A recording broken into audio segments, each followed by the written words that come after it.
यमुना तीरा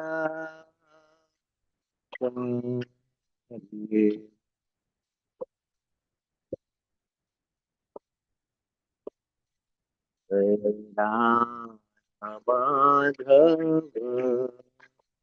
कुंज बिहारी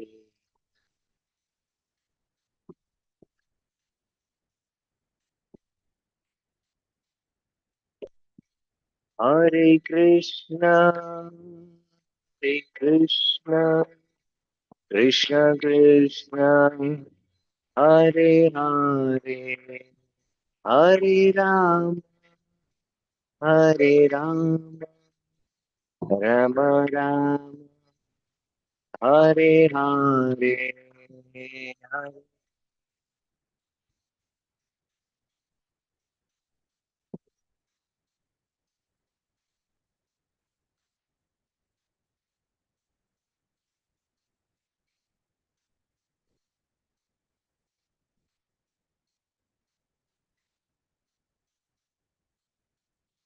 हरे कृष्ण कृष्ण कृष्ण हरे हरे हरे राम राम राम हरे हरे हरे कृष्ण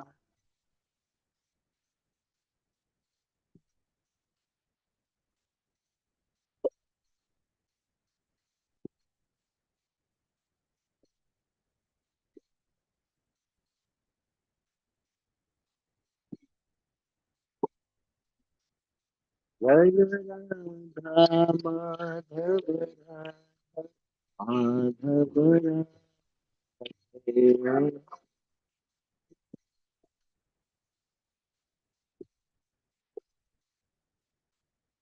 जय पंचतत्वा पंचतत्वा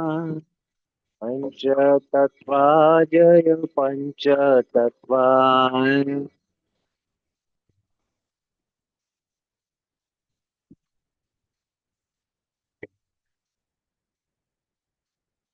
जय गौरंगा गौरंगिका गौरंगिका जय गौरंगिका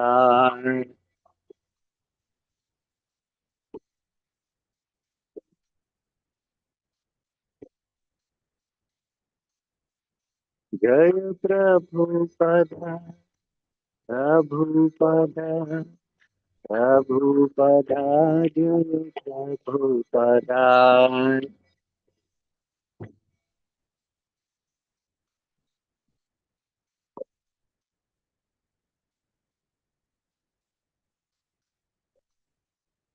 जय ओम विष्णुपाद परमहंस परिव्राजकाचार्य स्तोत्र श्री श्रीमद एसी भक्तिवेदांत स्वामी श्रील प्रभुपाद की इस्कॉन फाउंडर आचार्य बीबीटी फाउंडर आचार्य श्रील प्रभुपाद की नामाचार्य श्रील हरिदास ठाकुर की अनंत कोटि वैष्णव वृंद की समवेद भक्त वृंद की समवेद भक्त वृंद की श्री श्री गुरु गौरांग की गौर प्रेमानंदे।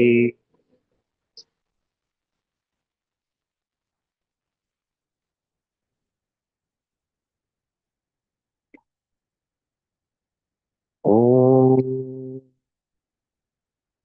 नमो भगवते वासुदेवाय।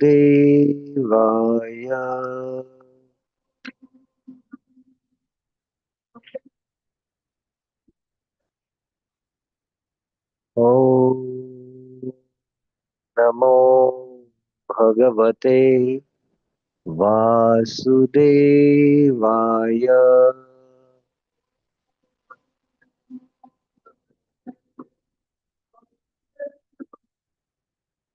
ओम नमो भगवते वासुदेवाय।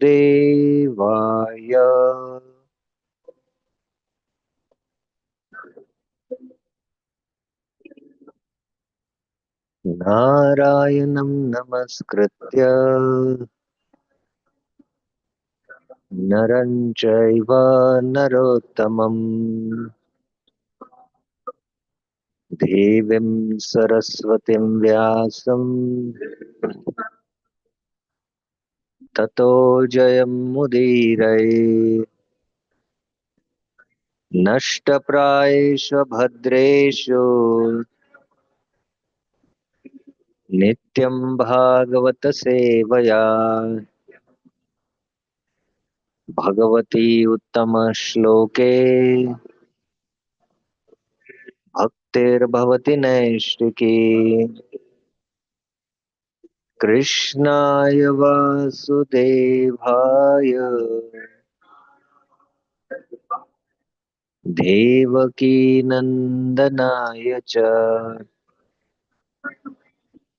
नन्दगोपकुमाराय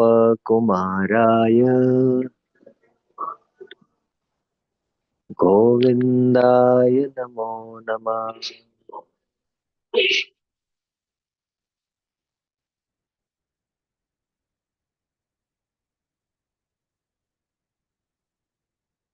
Hare Krishna. So, welcome to this evening discussion on the Sri Bhagavata Dharma. You can keep your mobiles phone in silent so that we can focus on the discussion. So, the last 3 days we have been discussing the Bhagavad Dharma series, which is an important discussion which comes in the Srimad Bhagavatam, first canto, second chapter. We basically began this discussion of the importance of this study of the Srimad Bhagavad Dharma. We began this discussion by narrating the whole background in the Srimad Bhagavatam, how Vyasdev offers his Mangalacharan in 3 verses. First, he offers his respectful obeisances to the Supreme Personality of Godhead by saying Om Namo Bhagavate Vasudevaya. And in 3 verses, he speaks about Sambandha Videya and Prayojan.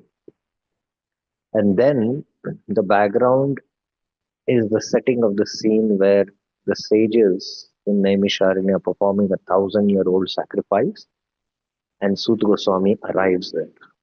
They give him an elevated seat, they glorify him, and they put forth 6 questions. And among the 6 questions, the first 2 questions are very pertinent. What is the highest benefit for all living beings? And what is the essence of all scriptures by which the Atma can be satisfied? Yenatma suprasidati.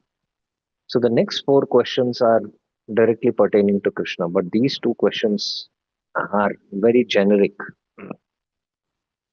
And Sut Goswami offers his prayers and begins answering the questions of the sages of Naimisharanya. And in the Srimad Bhagavatam, as we were explaining, that bhakti is the abhidheya, is established first by Sut Goswami in this series of discussion. Sambandh is to Krishna and abhidheya is bhakti. And bhakti, when we say, it is Shuddha Bhakti. So this has been repeatedly and consistently established in the entire Srimad Bhagavatam, right in the first canto in the Narad Samvad, again by Sukadeva Goswami to Parikshit Maharaj, Brahma to Narad, Brahma to Narayan, in the third canto by Kapil Dev, Maitreya and Vyas in the fourth canto, Prutu Maharaj by the Sanat Kumaras. So repeatedly in the Bhagavatam, this has been established that the Abhidheya is Bhakti, Shuddha Bhakti. But this series of discussion from 1 to 6 to 22 is very, very important. And Srila Prabhupada gave an entire series of classes in New Vrindavan called as the Bhagavad Dharma series. So we have been discussing these verses, and we saw uh, up till now, I think 18 or 19 verses. Now, today, the last four verses we will discuss. But before we discuss the last four verses, we should do an overview till now where we were. So, this was one of our emphasis that one should repeatedly study this series. And the classic example in the Srimad Bhagavatam of how somebody took to bhakti, Shuddha bhakti, and perfected his life. That is Narad Muni in his previous life, when he narrates to Vyasdev, which will come in the fifth and the sixth chapter of the Srimad Bhagavatam. So one should repeatedly study these two. Although the first part, the Bhagavad Dharma series, is more philosophical and it is difficult, the later part, the story part of Narad Muni, how he becomes a pure devotee and how he goes through the different stages and attains perfection, is very inspiring. And then that's the only hope for us as sadhakas. So we should repeatedly study this.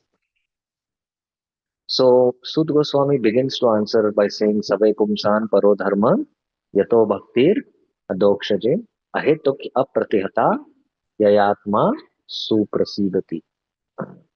The supreme dharma for all living beings or all human beings is sadhana bhakti, by which prema bhakti to the Lord arises. Yato bhaktir adokshaje.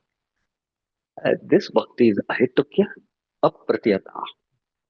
Only this kind of bhakti, yenatma, so yayatma suprasidati, yenatma nahi, sorry, yayatma suprasidati. So that satisfaction, or that satisfaction of the soul to attain, the bhakti has to be pure. It has to be completely selfless. So then only we can attain that.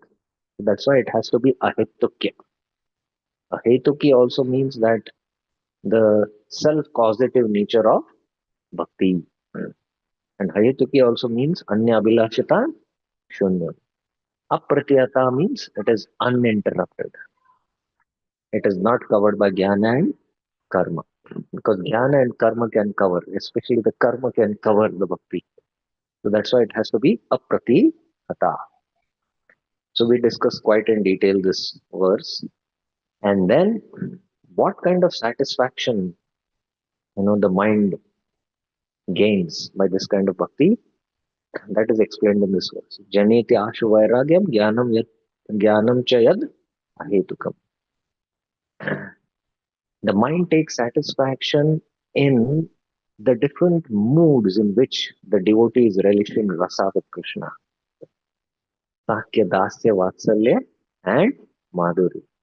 Vasudeva Bhagavati Bhakti Yoga Prayojita. When the Bhakti has attained Prayojan, that is Bhava Bhakti, that time uh, is where Ashu, quickly, that Bhakti produces what? Jnanam and Vairagya. And Gyan here also refers to what I said? Vigyan. It refers to complete realization. So that very soon we'll come to that verse where it says that. And then Sut Goswami goes on to prove that he has positively proved that Shuddha Bhakti is the Parodharma. And this is the essence of the scriptures by which the Atma can be satisfied. But now, what is not Parodharma? He establishes from the series of verses from 1 to 8 to 1 to 13. That if you practice a Varnashram, you're situated in a Varnashram and you don't develop, Katha Ruchi, Vishwakstena Katha Suya, then Nodpad Yedayati Ratim, you don't develop attraction, then all your duties of Varnashram are Shama Evahi Kevalam. And the real goal of Varnashram is Dharmasya Apavargasya. It is Apavarga. That means you perform the Dharma of hearing and chanting, which is Bhakti Yoga, Shuddha Bhakti Yoga, Sadhana, Shuddha Sadhana Bhakti. to attain prema bhakti. That is upward, not for artha. And one who is dharma ekantasa, he is not diverted by artha. Because from dharma comes artha. And from artha comes kama. Kamo labha hi sprita. Mhm. So that is what should not be his desire, to perform dharma for artha so that he can get kama. So that is the point. And kamasya na indriya priti, nendriya priti. Labho jiveta yavat jivasya tattva jigyasa. Narto yascheha karma bhi. So kama is not to satisfy the senses. The senses need are to be maintained only for self-preservation, so that we can practice spiritual life. That's it. So sense gratification we compare to salt. If it is too much, we cannot have it.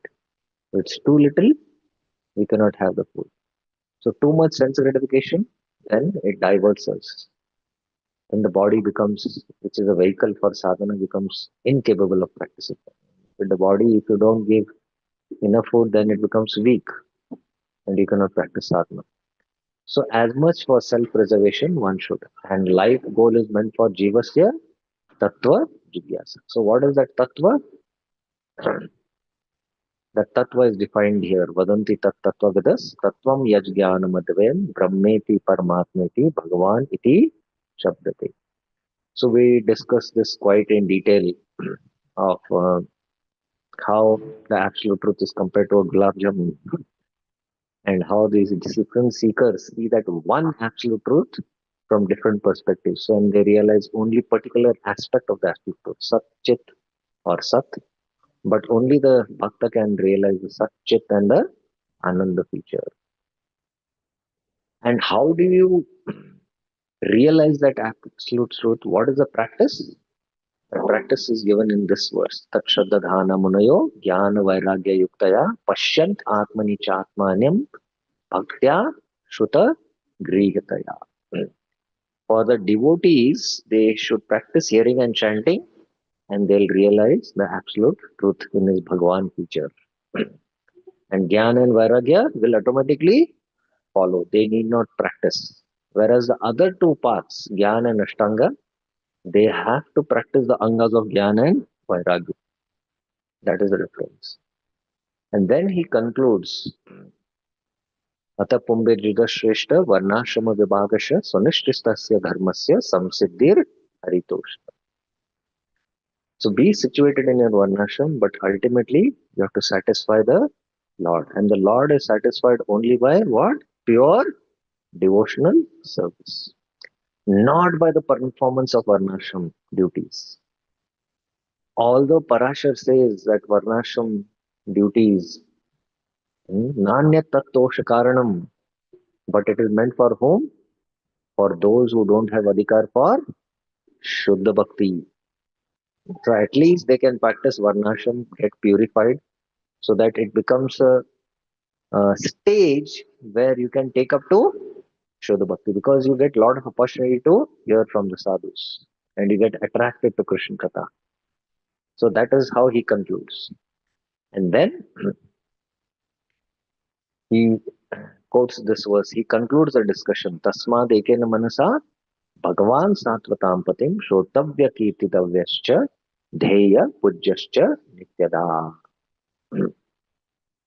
So Ekena Manasa means the mind fixed in pure devotion, without attraction for karma and jnana.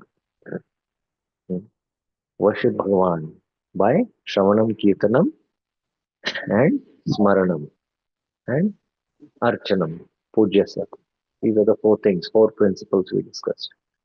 Now, after he has concluded this discussion, Sud Goswami now explains how, now he has established that it is Shuddha Bhakti one has to practice. Now, what is the result of practicing Shuddha Bhakti? When one practices Shuddha Bhakti, what happens? Karma granti nibaddanam.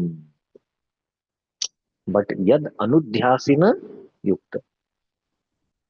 So anudhyasin, we yesterday had a long discussion on this. Anudhyasina, what it means. That only when you do shravanam and then you do kirtanam and then smaranam happens. So shravanam means to hear and hear attentively and grasp the transcendental message. So shravanam includes mananam and nididhyasa. This is the process of learning, that you hear the subject and then you contemplate on what you have heard, and you have to realize the text. And this is called as bodha. Bodha means to have an intellectual insight about. Sometimes you speak to your friend and he explains, oh, I see, you say, no?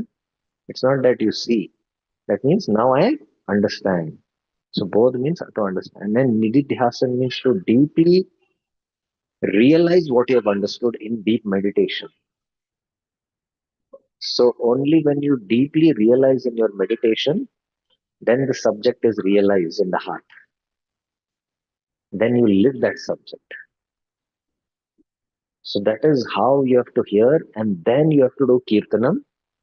And after doing kirtanam for a long time, then natural remembrance comes, smaranam. And only by this level of smaranam, gradually one starts making progression to attain liberation. Karma granti nibaddanam. Right? So it will cut. And that's why who is that? That person who will not attain kata ruchi. So where does this kata ruchi begin from? From hearing. So we yesterday discussed these 14 stages.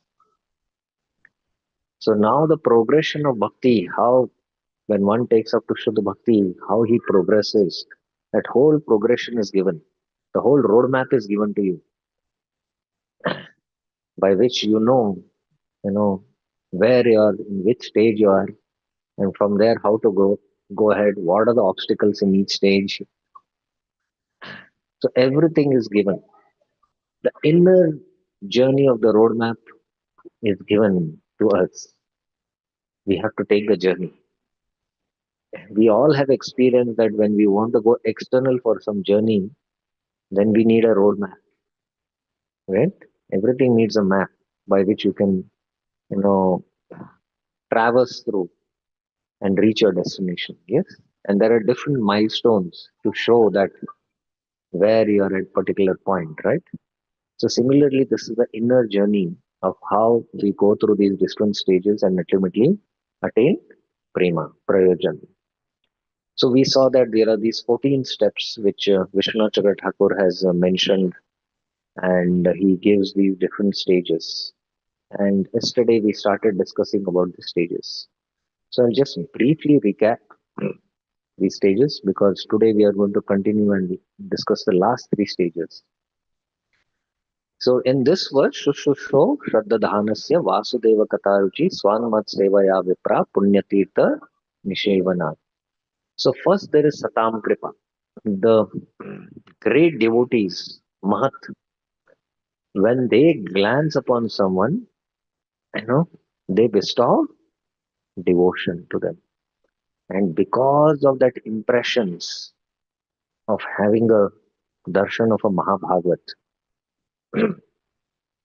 I just recently, maybe 1 month back, met a very old lady. She's in her 80s. And she told me, not in 80s, maybe 70s, she told me that I saw your Bhaktivedanta Swami Srila Prabhupada. I was just a 7 or 8 year old kid playing in the garden of some stadium near Bombay. And we were children playing. Our house was nearby. And your Prabhupada came and gave a lecture. And when she was narrating this, I was observing she was able to recollect that entire scene, and I was feeling as though Prabhupada is speaking. And she told me The way she was narrating, the how Prabhupada's voice is, she first time heard, how, eating meat is detrimental to the practice of spiritual life. And since then, she has heard once that sound vibration, she has never eaten meat. That is the impact of a sadhu, you know. We might think, Arey, she's not a devotee with tilak, not having kantimala, she's not chanting Hare Krishna, but she's initiated in the sound vibration of the holy, of a Mahabhagavat. At what time and when it will fructify and it will suddenly, turn to bhava and prema bhakti, we just cannot say that. At what time? We just cannot predict. So that kind of a mahat seva, just by that darshan, satam kripa, then you do mahat seva. By their mercy, you are doing seva. And then there is faith to hear the sadhu. Now, as I mentioned yesterday, this is the preliminary stage of faith. And then there is what? You take shelter of a guru and hear from him. And then there is a desire to perform bhakti. I also want to chant Hare Krishna. And you start chanting Hare Krishna. That is the stage of Bhajaneshu Spruha. So all these five stages are in this verse. And then this verse yesterday we discussed also. Shunvatam Swakata Krishna Punya Shravana Kirtanam. Ridantastohya Bhadrani Vidnoti Surit Satam. Krishna purifies the heart. Krishna enters the heart and he purifies the devotee and destroys all the sins. Now, yesterday we had a long discussion on this verse, if you remember, and we were going into this discussion. Then, from hearing with taste, this is very, very important to note. It's not just hearing, you have to have hearing for taste, you have to have taste for hearing. Anyway, anyone has a Vaishnav songbook? Yeah, you have to have taste.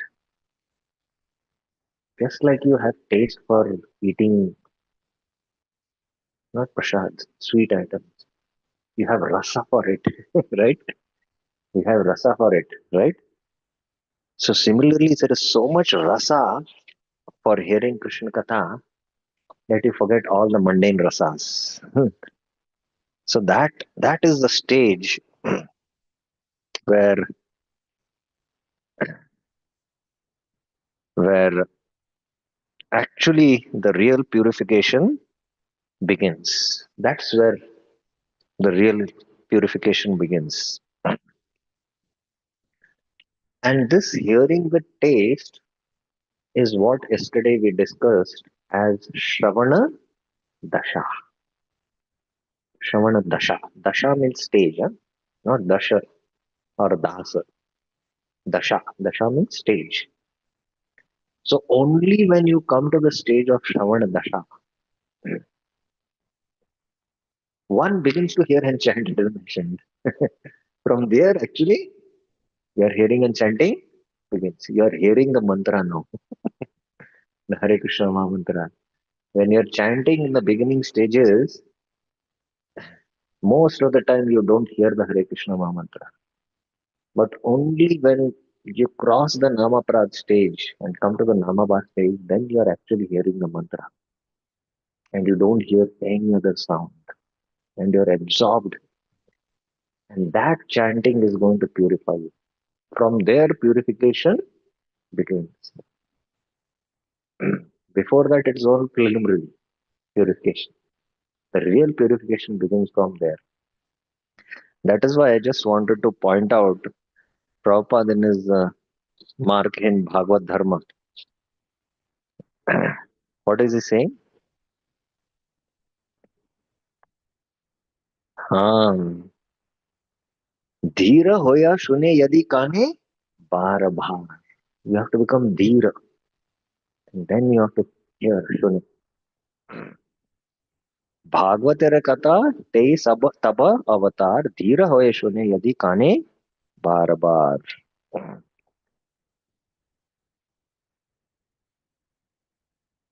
रजस तमो होते तबे पाबे निस्तार हृदय अभद्र सते गुचिबे तहार. So only when you become a dhira, that means you are in the mode of goodness. You are attentively able to hear and you are not disturbed by any distractions.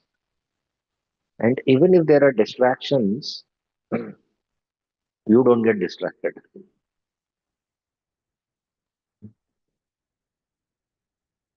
So if you come to that point, then Krishna is situated in the heart. And then Krishna came to the heart. So it's not just hearing, it is absorbed hearing. Where I was yesterday explaining that just like the dhara of the Ganga is flowing and you join that wave, just like these what is it, surfers, na? They surf on the ocean waves. They just catch the wave and on the wave they're just going along with the wave. So similarly, the katha dhara which is flowing, the mind has to get connected. But the problem is we don't get connected at all. Same happens with the Hare Krishna mantra. We are vibrating the mantra doesn't touch the chitta only. That's the problem. So only when this kind of hearing happens, then real hearing process, then you're in Shraman Dasha. Then what happens? Purification begins. Krishna starts cleansing the heart. Otherwise, we'll stay where we are. We'll stay where we are. So that's why one has to become very serious about it. So yesterday we discussed the stages Anat Nivriti, and here Vishnacharya Thakur says Bhakti. So Bhakti begins from here. The Shravan Dasha Bhakti begins. And this Bhakti means what this Bhakti is now? Shraddha Bhakti. The Shraddha Bhakti. So the Anat Nivriti has begun. Bhajan Kriya you are doing. Hearing and chanting is Bhajan Kriya. Right? Bhajaneshu Spruha is different and Bhajan Kriya is different. And then we discuss this Nashta Prayesha Bhadreshu Nityam Bhagavata Sevaya Bhagavati Uttama Shloke Bhaktir Bhavati Neshti. So all the abadhras are destroyed. The Dushkritutta Anarthas and Sukritutta Anarthas. Prayeshu they are destroyed. So now there are no obstacles. And the bhakti becomes very steady. Till then there is unsteadiness because of the abadhras. And that's why we discussed that verse 7.28. Esham tu atam antagatam papam jananam punya karmanam te dvanda moha nirmukta bhajante mam drida vrata. So one cannot perform drida vrata bhajan because of the aparadha, especially because of the papa and the sukrututta and the dushvatutta anarthas. So this is where we completed our discussion yesterday. Yes. So here there is again anat nivriti happening with the bhakti, and then you have attained the stage of nishtha, right? So we discussed these four types of aparadhas: dushvatutta, sukrututta, aparadutta, and bhaktiyutta. The aparadutta start getting destroyed completely at the stage of bhava. In prema, there is authentic destruction. Okay, from here we'll have to continue. Okay. Tada rajastamo bhava kamalopadayaschaye chete te anavidham stitvam sattve prasidati. The mind, cheta, becomes unaffected, anavidham, by lust, greed, anger, hatred, and illusion. Kama lobhadayascha ye ete. All these. So, lust, anger, lust is because of the mode of passion. Anger is the transformation of lust. It is a mode of ignorance. So all these different, bhavas, because of the effects of the modes, the mind is unaffected, which rise from rajas and tamas, rajas tamo bhava. Then tada, the mind becomes fixed in the form of the Lord at the stage of asakti and becomes satisfied. Stitvam sattve prasidati. So in this verse, our acharyas explain that two stages are being discussed, ruchi and asakti. Tada rajastamo bhava kamalobhadashe chetete ranavidam is ruchi and stitvam sattve prasidati is asakti. So from nishta you go to ruchi and from ruchi you go to asakti. So ruchi tada rajastamo bhava and asakti is stitvam asaktam or firm attachment. So once you come to this stage asakti, you're done.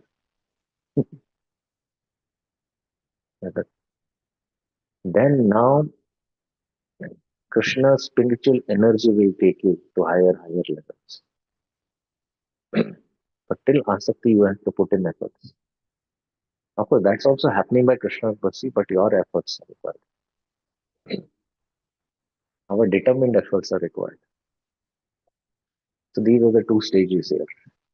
Now, I want to go through the commentary of Prabhupada on this purport. Prabhupada says a devotee is always in the mode of unalloyed goodness. Who is a devotee? Who is a devotee? Unalloyed goodness means what? Shuddha Sattva. So Prabhupada is now giving the definition of who is a devotee. Devotee means he is transcendental. And this is the standard Prabhupada is setting up here in this verse now.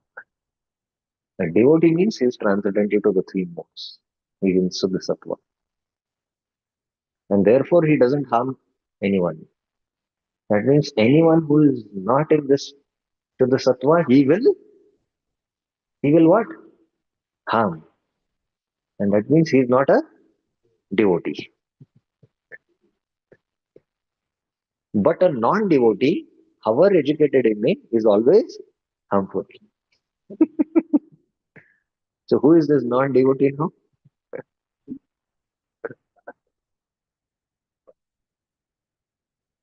You might think, no, Prabhupada is speaking about outsiders, not devotee. No, he's speaking about us. So if you're not on Shuddha Sattva, you're a non-devotee. Now again, this is like from looking from a different perspective. Anyone who chants the name of Krishna once is also a devotee. But again, there are comparative understandings. So here Prabhupada is giving the highest understanding. And then he says, a devotee is neither foolish nor passionate. That means he is neither in the mode of ignorance nor in the mode of passion. The harmful, foolish, and passionate cannot be devotees of the Lord. However, they may advertise themselves as devotees by outward dress. You might wear tilak, kanti mala, Vaishno poshak, and you might proclaim yourself as a devotee. But they are not, cannot be devotees of the Lord. So here he is giving Prabhupada is giving the highest standard of who is a Vaishnava. Vaishnava means he's a postgraduate Brahmana. Brahmana is in the mode of goodness, and Vaishnava means he is in Shuddha Sattva. So that's the understanding.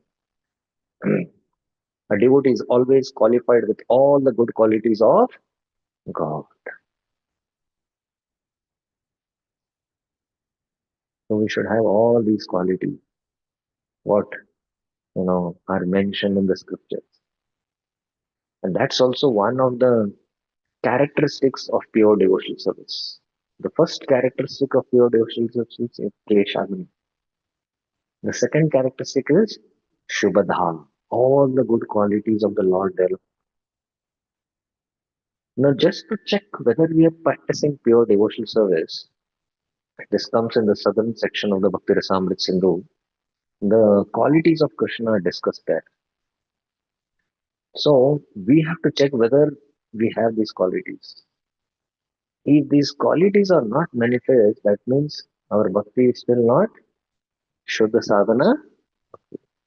We are one level below. Shuddha Sadhana bhakti. So that's one way we can check also. So a devotee should be having all these good qualities, equal to the Lord, equal to the Lord qualitatively, not quantitatively. Quantitatively, such qualifications may be different, but qualitatively, both the Lord and his devotees are one and the same. Now, Vishwanath Chakra Thakur. The mind is not transformed, anavidam, by the agitations of lust, greed, and other qualities such as anger, illusion, and hatred, which rise from rajas and tamas bhavas. These different emotions come, and um, sometimes devotees have tussles with each other, and all the bhavas come. All the bhavas from that heart come, right? So once two devotees, I was just sitting and studying in the ashram, and two devotees came back from their services.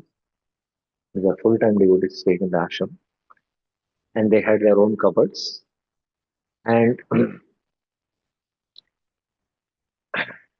they were having a tussles, you know, that about the books, some service they had, and his books were missing. No, you took it, you took it. They were going through all this rajastamo bhavas.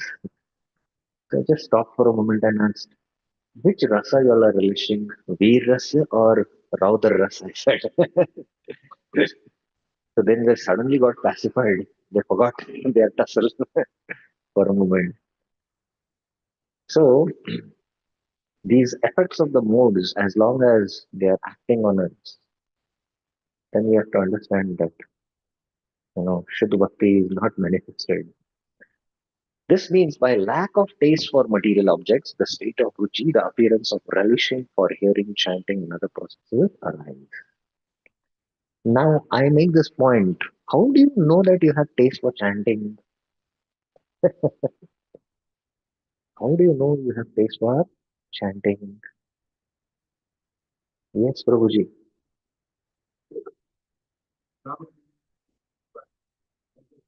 Oh, that is a very, very elevated stage. We want here only post. What to speak about Brahma's post? We don't know the Brahma's post. That is very elevated. That is Shuddhana. How do you know that? Yes, Prabhuji.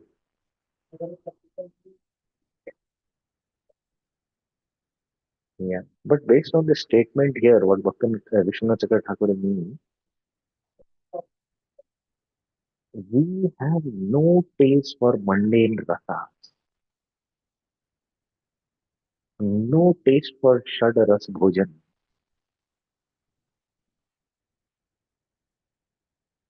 whether it is sweet or whether it is karela, bitter. You cannot make out the difference between the two when you have it. Absolutely, this taste doesn't affect your mind. That means you're free from all mundane taste. Then you have some taste for chanting. If anyone gets affected by either of the material mallows, like you can take sweet, but when you take, you get affected, you want more. And somebody has given you Karela, you take, and he comes to give more, he says, no, I don't want. That means you're affected both ways. So when you get affected by these material mellows, that means you don't have any taste for hearing and chanting. Very simple. You can't distinguish between the two and you don't get affected by it. That means you have taste. So that is the test to know whether we have taste for chanting. In the previous state, the mind was pierced by the sharp arrows of lust and greed. How could the mind be satisfied in that state? Because the mind was getting pierced. Hare Krishna. Yes, we'll share the slides with you. The mind was not satisfied because it was constantly afflicted by the arrows of lust and greed. So the mind's satisfaction was not there. How could the mind attain real taste for chanting in that state?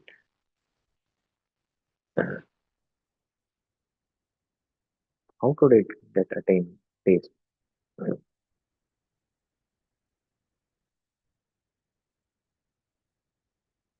And let me tell you,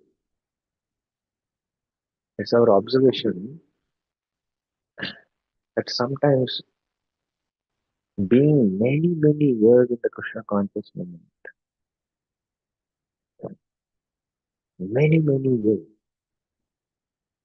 still we have taste for material mellows in the form of Shadras vision. So where is the taste for the holy name to get afflicted by this? So where is the taste for the holy name? If in our offering to the Lord we have offered and prasad comes and we taste the prasad and we have not we have forgotten to put what? Salt, right? But what will you do now? What will you do? We'll add salt and but when the Lord could have without the salt, why you cannot tolerate for a one meal that day to have as the Lord had? Hmm? Can't we not tolerate that? We can't, right? We can't. That's a fact. And see Sanatan Goswami. Madan Mohan manifested to him. Madan Mohan used to stay with him. He used to stay on the Dwadash Aditya till below a tree. Madan Mohan used to be there and he used to get some what? Atta, roll it in the Yamuna water, make some bati in the fire and offer it. And every day Madan Mohan is having. One day Madan Mohan spoke and told Sanatan, at least give some salt. And Sanatan Goswami saying what? Today are asking salt, tomorrow you'll ask for sweets. I am a bhikshuk. Where I should get all this? You make your own arrangements. So that is, his, you know, his relationship with the Lord, that the Lord will speak. So as long as you don't transcend these mundane things, there's no question of developing spiritual taste for chanting the holy name. So it's not that one should endeavor to do it artificially, but one should do positive things to chant attentively. Then slowly, slowly, the material mellows will subside. But if one doesn't come to this point after many, many years also, then it's a very lamentable situation.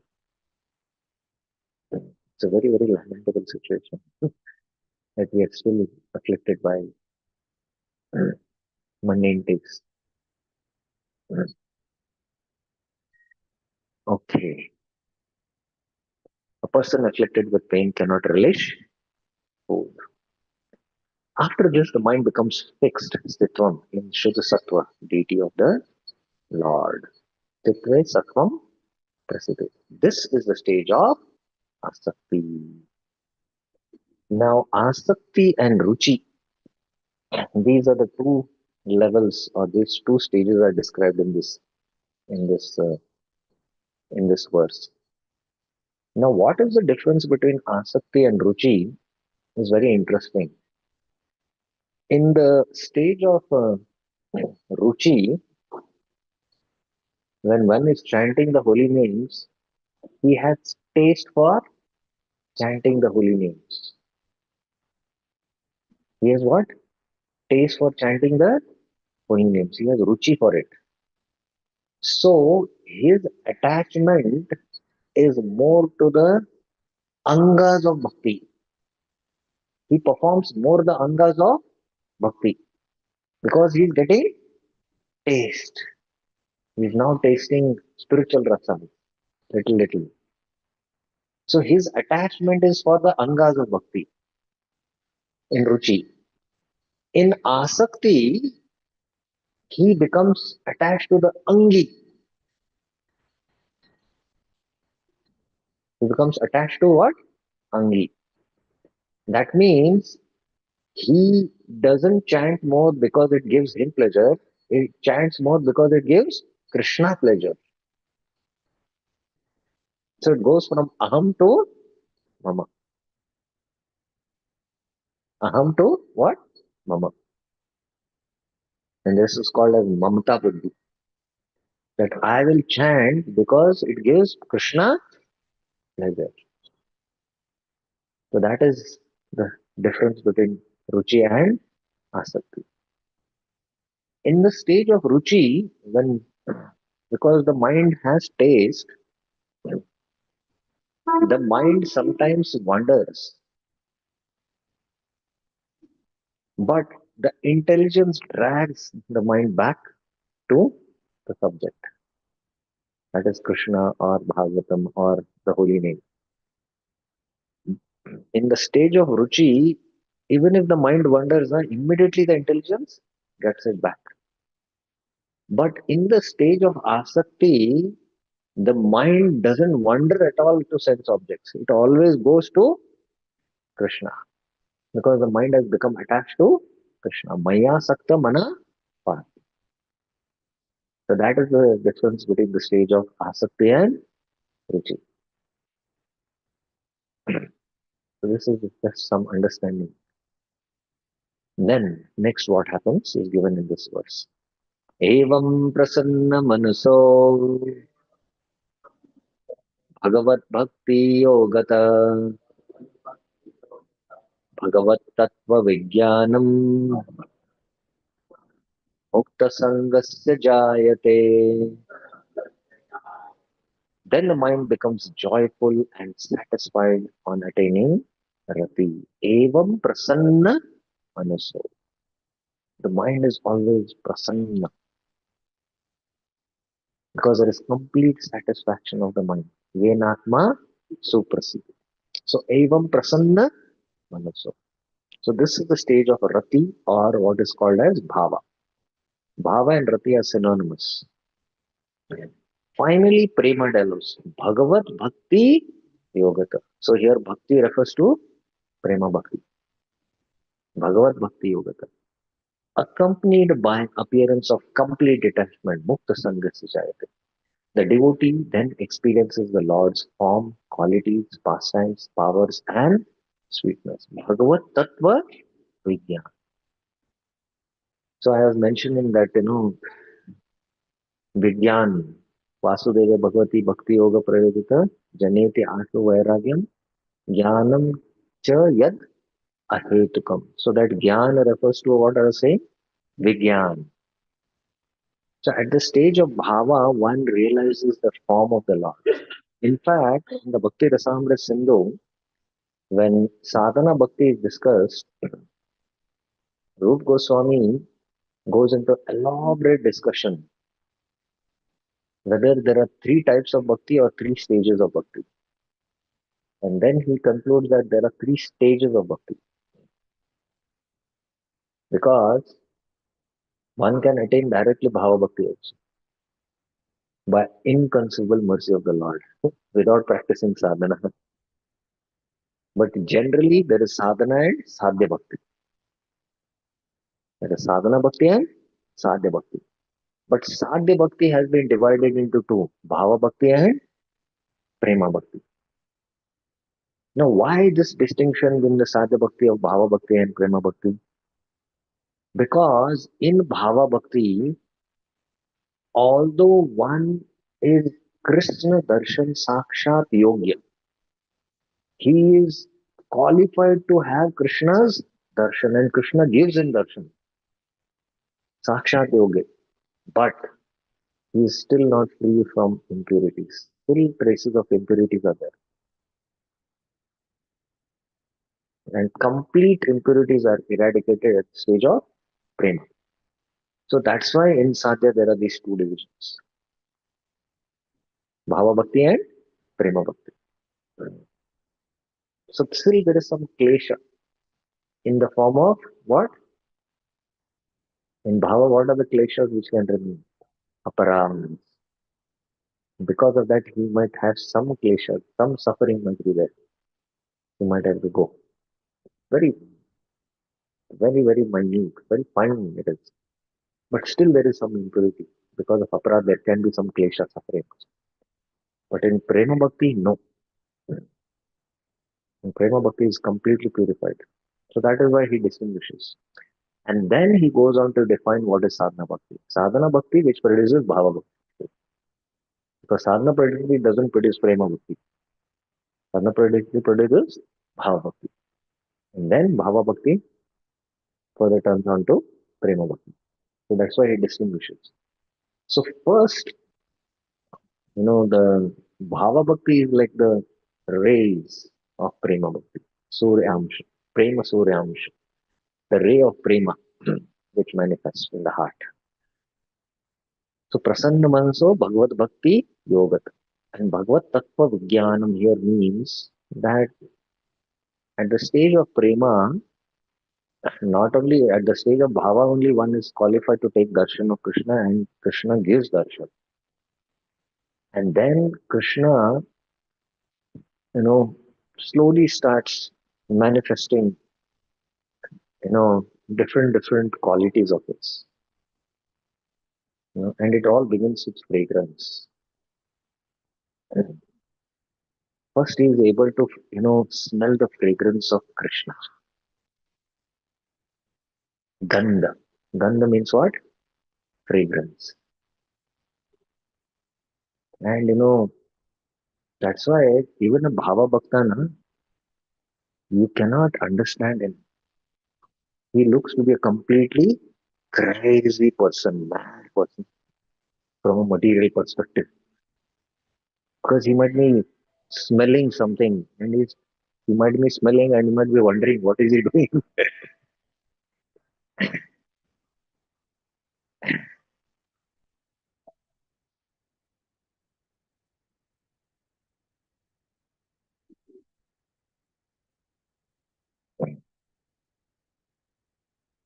Please put your mobile phones in silent.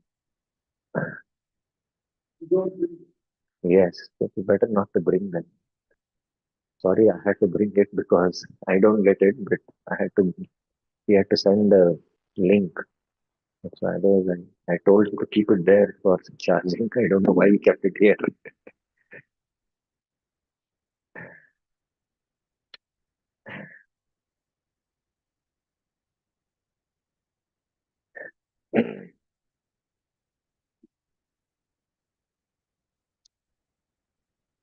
So,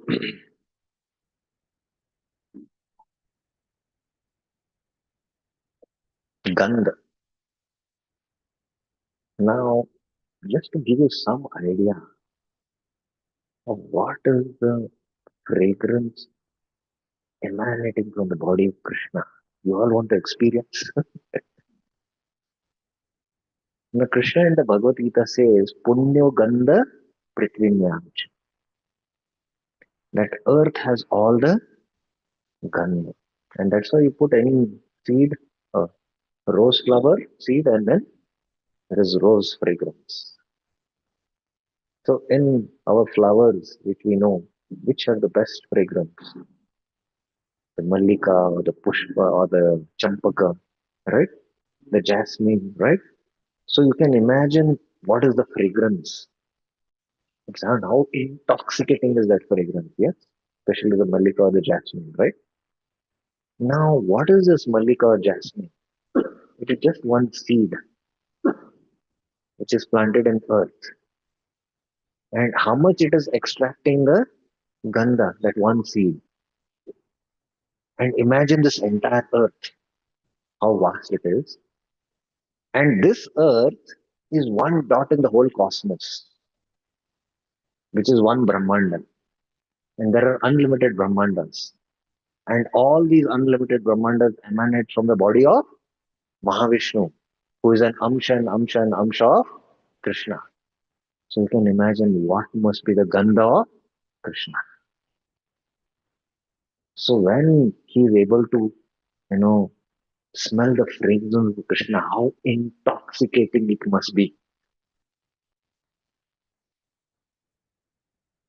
So Krishna first, sends his fragrance, and then the sound. Then he starts hearing sounds, and he'll think still he's fully mad. You just cannot understand what is happening to a Bhava Bhakta. And then Krishna can sometimes touch. He can touch. So sometimes, what a touch can of Krishna can be, to understand from a material perspective, like a thunderbolt hits you. What effect it will have on you, you can imagine. So you can imagine what is Krishna's touch. So Narad Muni in his previous life experienced what? He saw the form in the heart, and then he heard the sound. The two of the features. So like that, in Bhava Bhakti and Prema Bhakti, this is what he's experiencing. And all these different experiences, what he goes through, each of the senses of Krishna, gradation is given in the entire Madhurika and Vishwanath Chakravarti. In the last chapter in the Prema Bhakti, he discusses that. So this is the stage of Bhava and Prema. So Evam Prasanna Manuso is Rati or Bhava, and Prema is Bhagavat Bhakti Yoga Prema. And then there is Bhagavat Tattva Vijnanam is experience or vision of Krishna. Realizations following Prema. And Harer Madhurya Anubhava. Direct experience of Lord Hari's sweet. That is, I told you, the Gandha and the sound. You hear the ankle bells of Krishna. Now, just to again give you an idea, you all know that British introduced the railways, right? And when Bhakti Siddhanta Sarita Thakur heard the sound of the railway horn, he heard it as the sound flute of Krishna. And for us, it is inconceivable. How is it? That's what happens when one is on the stage of Prema. So there is Harer Madhurya Anubhav. So although these 9 stages are there, Bhava and Prema, Vishwanath Chandra Thakur has added 2. Darshanam and then Harer Madhurya Anubhav. So Darshanam again is at 2 levels. It is at 2 levels.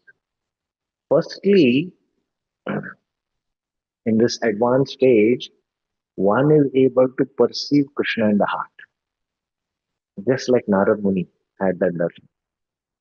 And at a higher level, one is able to what? Actually have sakshat darshan of Krishna right in front of him. So these are these 2 levels. What a devotee can experience. And this is exemplified in what? In the Damodar Ashtakam, in Satyavrat Muni's prayers. Satyavrat Muni is saying, Idam te vapur gopala Balam Sadame Manasi. Let me see this Sundar Gopal form in my heart. And in the next verse, he is praying what? Edrishi Aksha. Please come and give me your darshan in front of my eyes. And that is considered still higher. So Narad Muni in his previous life, when he had the darshan of the Lord and he experienced the ecstasy in the Ashta Sattvic Vikaras, and then he suddenly lost that. It was as though he got, $1 million and somebody took it away, even for a moment. How will you feel? Like somebody got a 10 crore lottery. Hmm? He's been, he does Hamali and suddenly goes and shows you won 10 crore. And he's jumping in ecstasy and saying, no, no, this is A. Number is same, but this is for A group, not this for B group, not A group. It is not. Suddenly it happens. So you're given, so that ecstasy is what he experienced. And suddenly, he lost it. He lost that vision. And then he tried. He tried the same process. Prabhupada mentions, one cannot realize the Lord mechanically. Ultimately, one can realize Lord by the Lord's mercy.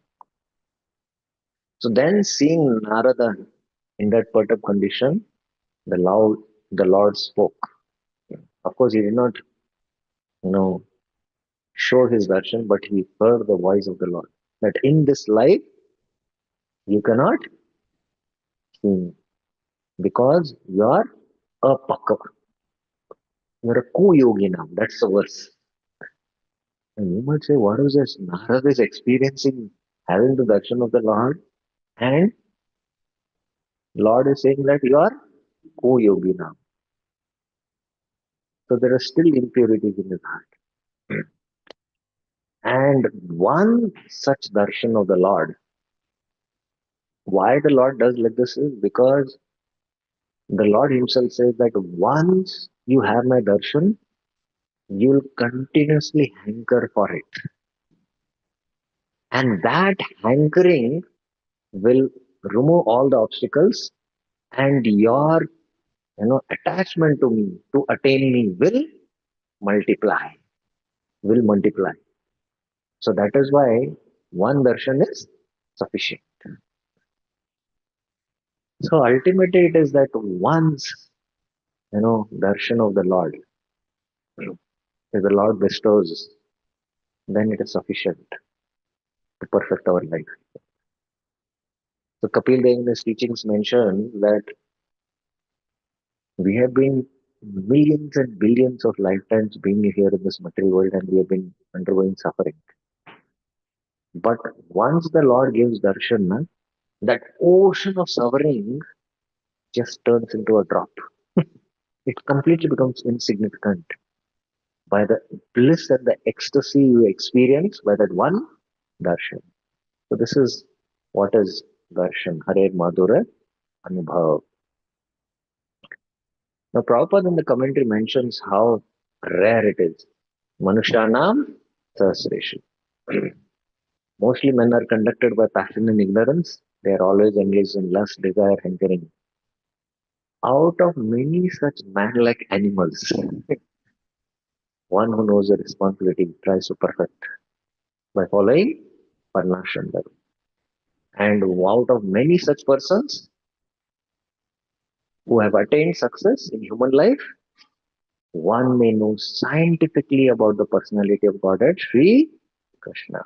So Prabhupada is speaking about Bhagavat Tattva Vigyan. So this Vigyan, as long as we are on the Gyan, we have the understanding, but that is Gyan. But Gyan has not transformed into Vigyan. I remember it was my first class. I After I came in touch with ISKCON, it's my first class which I heard from Bhanu Maharaj. Bhanu Maharaj was in Chennai, T Nagar, and I was working there. The first Sunday I gave, the first class I'm sitting and hearing in the temple, and Bhanu Maharaj is speaking about the creation there. And Bhanu Maharaj made a statement that to learn one lesson from this material world takes many lifetimes. I was Stunned. How is that possible? No, I don't think so. This is true. But after 20 years, I realized that that statement is true. That to take one lesson from this material world, it takes some time to realize it. So only when that gyan becomes vigyan, that realization. So only when the gyan completely transforms into vigyan, mukta sangasya jayate. So Prabhupada quotes this 18.55. Scientific knowledge of Krishna is understood only by the process of bhakti yoga. Bhaktya mam abhi janati. That's what.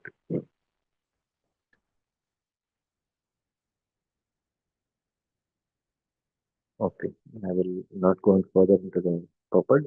Here Prabhupada is explaining how he has to be transcendental above the modes. A pure Vaishnava is a liberated soul and is transcendental even to the position of a Brahmana. Okay, here last. By this method, with the development of asakti, with worship of Krishna at every moment, Rati then appears. Prasanna Manasa.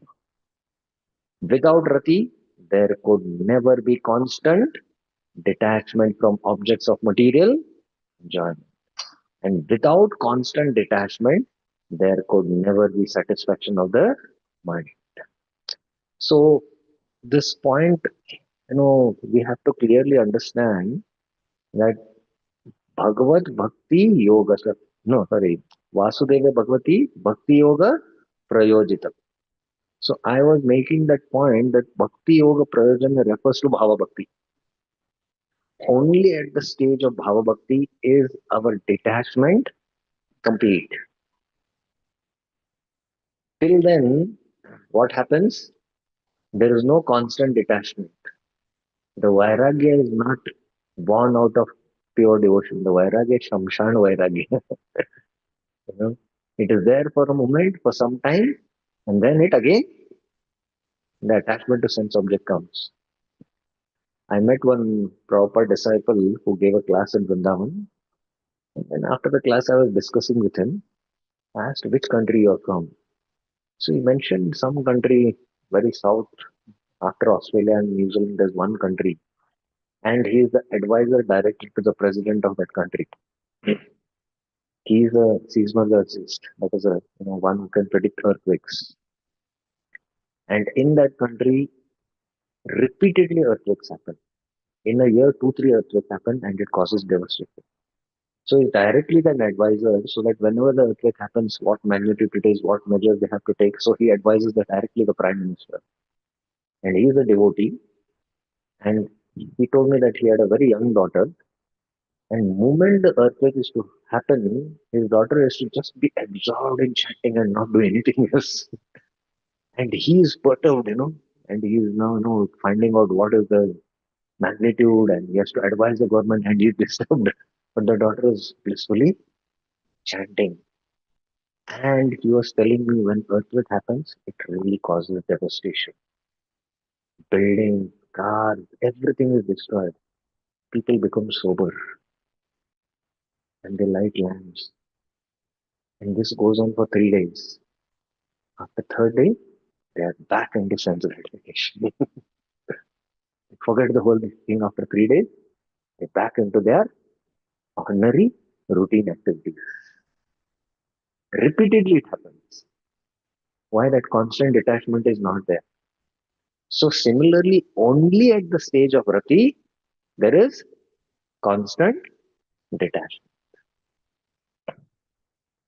Then prema to Bhagwan appears. Bhagavat Bhakti Yoga. From that arises realization, Vijnanam, of the Lord's form, qualities, pastimes, powers, and sweetness. So there that Gyan completely transforms into Vijnan. We might be having, it's not like a static thing. We might be having 10% Gyan and little Vijnan. We might be having 20% Gyan and 2% Vijnan. We might be having 40% Gyan and then 5% Vijnan. But when that Gyan completely transforms into one, that is the stage. The desired result of bhakti has thus been explained. Accompanying results were previously mentioned, Janiti Ashu, Vairagyam, Jnanam, Cha Yad, Ahetukam. So again, this verse is quoted. So these are the accompanying results, Jnana and Vairagya. Here also, they are mentioned with the phrase appearance of Vairagya, Mukta Sangasya. Now, three results are mentioned. What happened in this last verse? Vidyate Hridaya Grantesh Chindante Sarva Samshaya Shiyante Chasya Karmani Drisht Evatmanishware. So three things happen. Vidyate Hridaya Granthi. The Hridaya Granthi is cut. And please remember, this was discussed already by Sud Goswami when he first explained about the Prayojan. Hmm? Karma Granthi Nibaddhanam. So he had Vidyante Hridaya Granthi.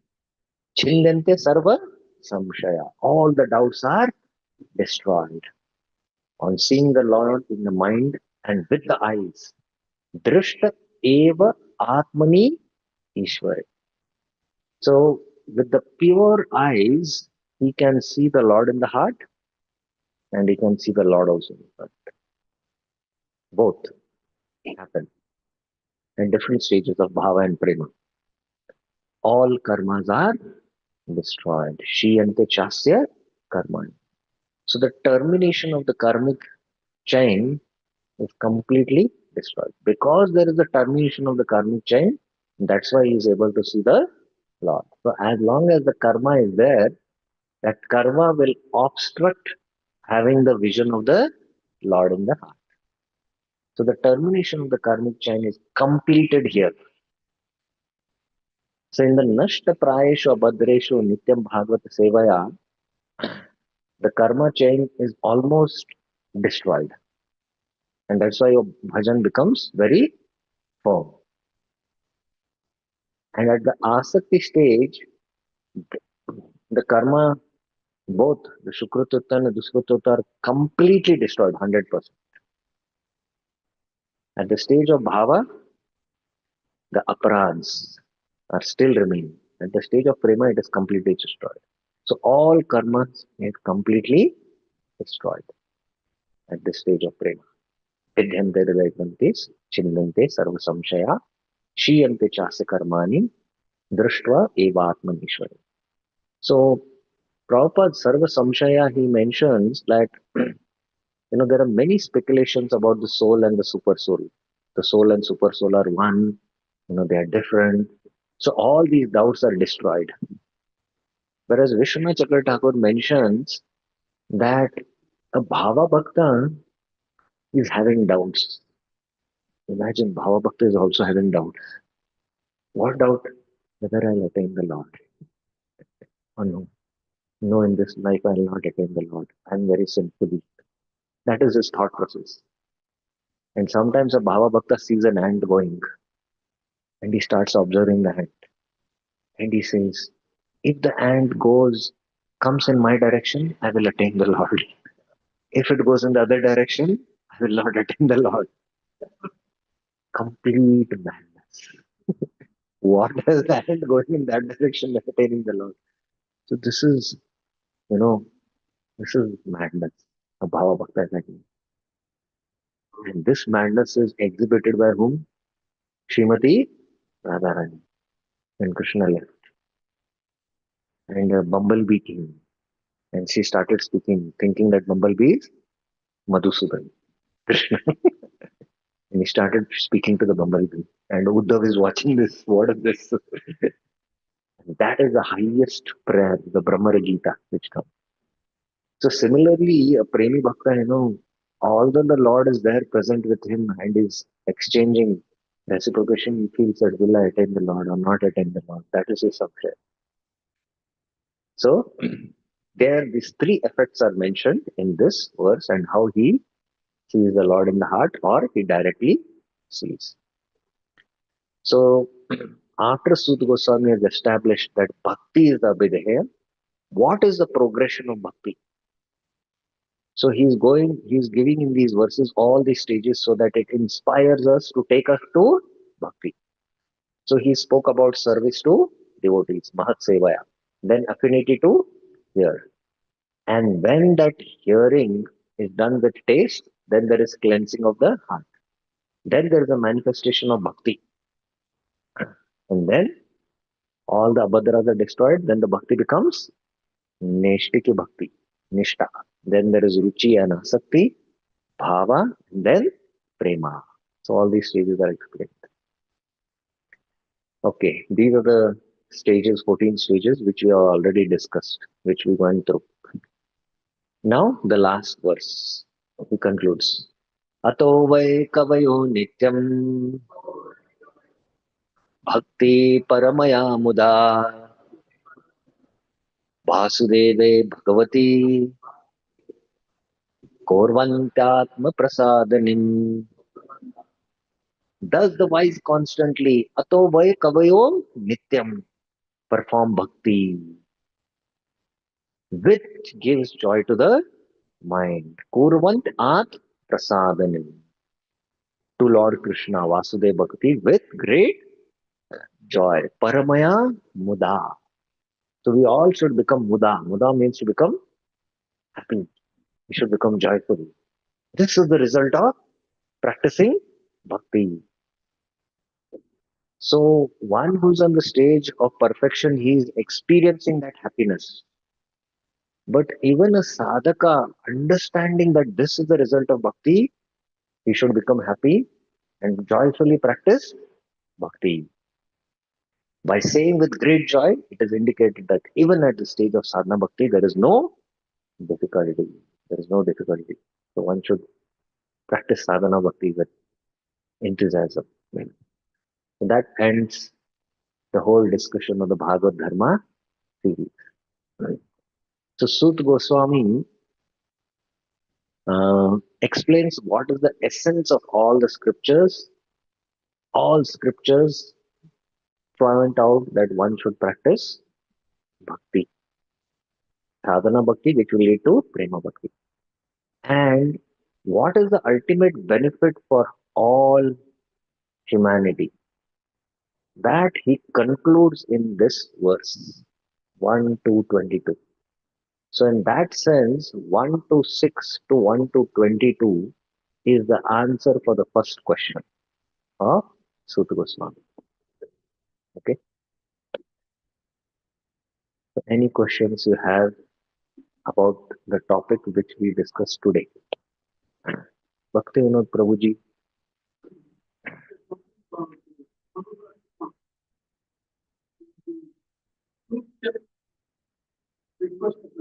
Yes, devotee. Yeah. Harer Madhur Anubhav. What is mentioned? Madhurya Anubhav. This is used in the Bhagavatam by Vishwanath Chakravarti Thakur. And Vishwanath Chakravarti Thakur, in his Madhurya Kadamani, in the last chapter, he explains how each of the senses the Lord contacts with that pure divinity. I explained about the Gandha. Initially, he can smell the fragrance of the Lord. Like that, all the different stages he explains there. There it is explained.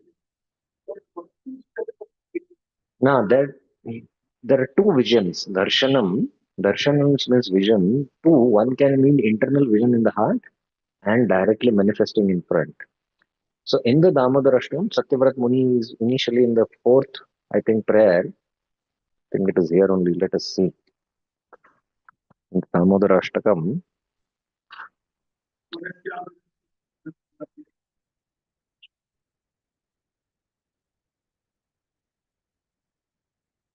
Damodarashtakam, yes. Damodarashtakam 93.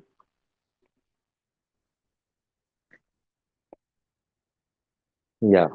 idam te mukambojam matyantanile vritakuntale snigdha rakyasya gopya mohushchumbitam bimba raktadharambe manasya virastam alam lakshalabe. Manasya virastam. I want to see your Gopal beautiful form in my mind.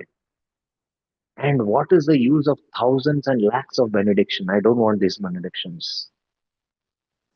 Suddenly, a wave of devotion rises in the heart of Satyavrat Muni, and suddenly he changes his prayer in the next verse. And he starts beseeching the Lord with his holy names. Namo Deva Damodar Ananta Vishnu Prasida Prabhu Dukha Jalagni Magna Kripa Drishti Vrishtyati Dina Bhatanu Grahaneshu Mamakyam Edi Akshidrishya. Come before in front of me and in front of my eyes, Akshidrishya. Give me your darshan. So he's now asking for a bigger prayer. And that's why he takes shelter of the holy names and and you know Jalagni Magnam, Dukkha Jalagni Magnam. So he's feeling the pain of separation. He's not feeling the pains of misery of material existence. So that, lamentation, that spiritual lamentation comes in his heart, and then he requests for this prayer. So this is a superior prayer.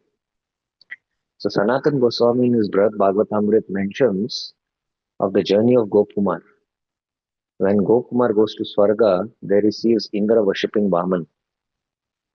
And then he says, let me also worship the Lord. So Indra commits some offense and he loses his post. So Gopkumar takes that post and he starts worshipping Vaman. But he is attracted to whom? Madan Gopal.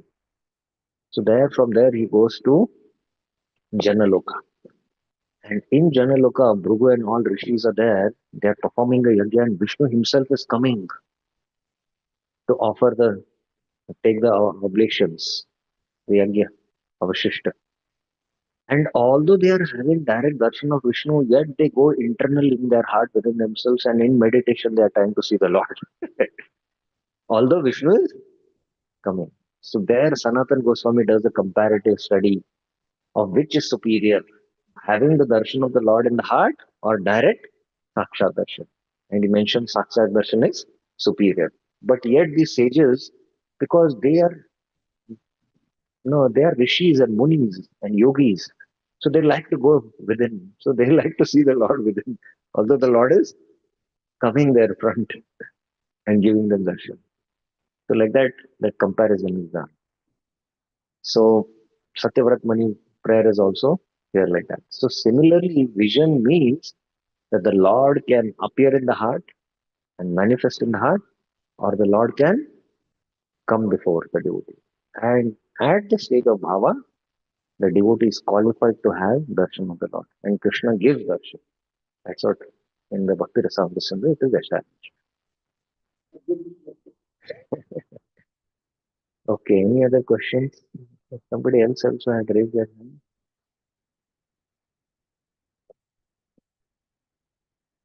Yes, Prabhuji.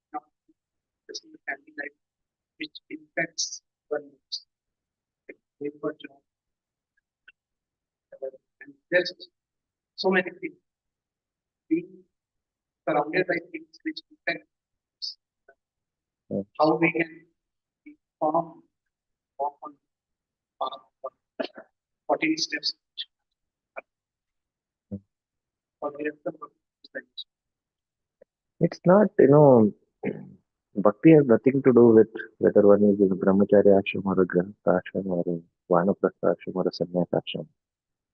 Bhakti has nothing to do with the varna and the ashram. One is based on one's, situation in life is situated, but it all depends on the sincerity. It all depends on one sincerity and seriousness of the practice. These are external things. These are not going to be the factors which will decide. I know many devotees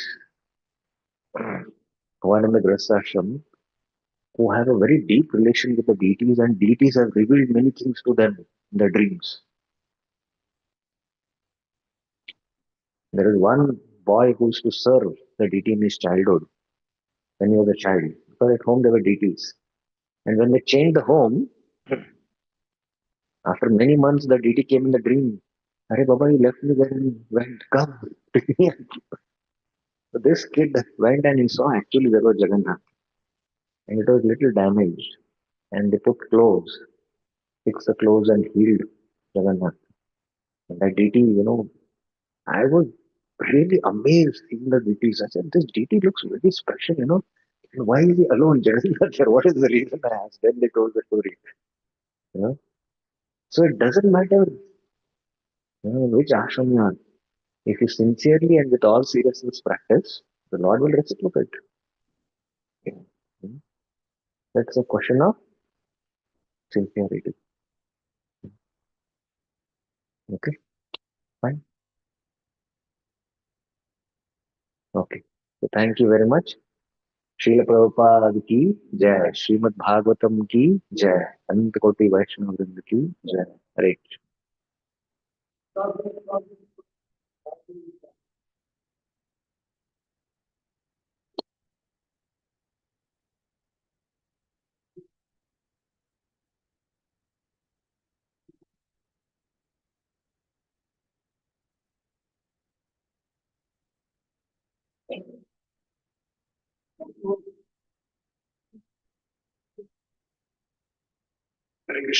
So I really missed out. I think almost all the days of here quite a bit, but on the same way, we real benefits of around the purpose associations. Amazing, amazing. So thank you very much, Prabhu, and looking forward to you spending a lot of time. So every last year program, the youth are out weekends. Prabhuji, on your japa, very much program, and they've all really benefited. So as always, we request to keep going. Actually, we don't need everybody to start back in I think also for many years he spent his time at the Bangalore Indian office. So it's very much part of the Bangalore to our Bangalore government. He's done a lot for our Yatra. So he's not a guest. Belongs to him. Belong here. Okay. Thank you very much. Thank you. So, Hare Krishna.